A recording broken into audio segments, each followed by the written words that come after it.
Yan, basta KaMotoFriends, scooter rider here. Sana ngayon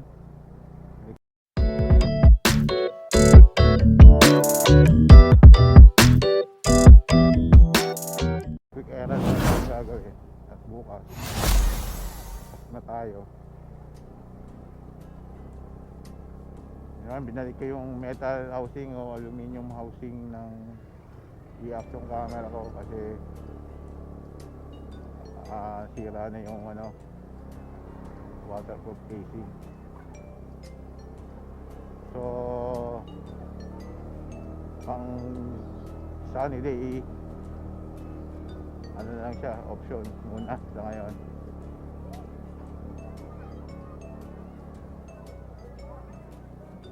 At yun nga, pag dual cam setup natin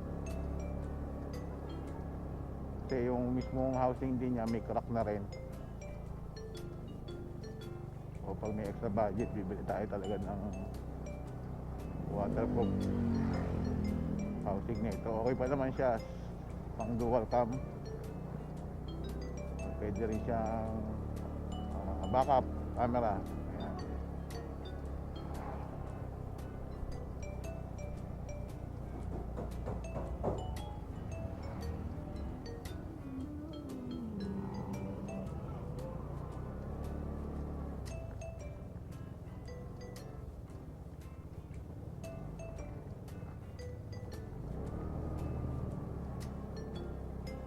Hopefully nagustuhan nyo yung mga recent video upload ko mga KaMotoFriends. At may mga edit pa ako. Inuna ko lang muna yung Dio. Pag-iwala na tayo.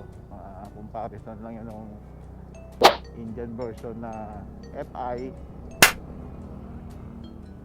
Actually sa India kasi tatlo yung version nya. Standard, yung analog siya, pero FI din. Fuel injected din siya, and yun nga, yung gulong niya is 12 inch sa front and 10 inch sa rear. Then yung DLX o deluxe version niya, yun yung digital din. At yung mga pala rear gas filler siya, both standard and deluxe and Repsol. Yan. Kaiba lang naman ng deluxe at Repsol is yung pintura, pero halos parehas siya digital and LED yung mga bulb niya.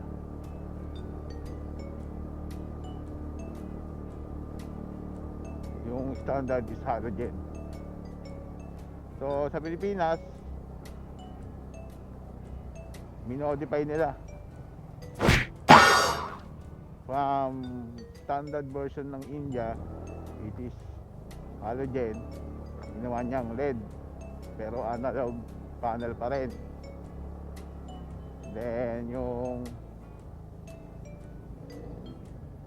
kulong niya ginawa niyang 10 parehas. At as per brochure ng Honda, downloaded by a website, is carburetor siya, pero misleading yung kanyang KPL.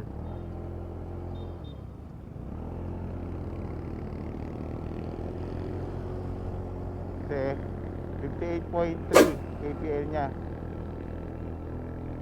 Very confusing kasi yung ganung mga KPL is pang FI mga KaMotoFriends. Pa-confirm na lang Honda Philippines Incorporated or pa-correct na lang kung merong typo error o printing error, pero based sa digital or ano nyo is nga 58.3 KPL siya, carburetor sa brochure. Yun lang naman KaMotoFriends, quick update lang sa recent upload ko. Saan nyo na, hindi ka lang tayo ka-expert at impromptu tayo. Ano lang yung nasa isip ko or na save sa memory ko, yun lang minsan na nasabi ko din. Yan. ng Indian version and Philippine modified version ng Honda Dio 2021. Sana ginawa na lang din nilang katulad ng standard version sa India na rear gas filler tapos FI. Ito ay dalawang o tatlong channel na ng Indian YouTube channel na panood ko. Isang kanila is fuel injected, kay Rev Explorer, kay Part-Time Travelers, parang gano'n. Saka yung isa si Dope Rider na more on Indian ano siya, YouTube channel.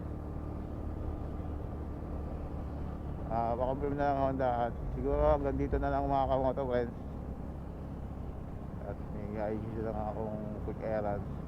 At maraming salamat sa pag-abang at pag-ood ng mga video upload ko. Thank you very much for watching and waiting for all my video upload, supporting my channel, pag-suporta ng aking channel. Maraming salamat. Thank you very much and God bless you all. God bless us all. At don't forget to subscribe, like, share, and comment. May katanungan kayo, suggestion, try natin sagutin at gawin yan. At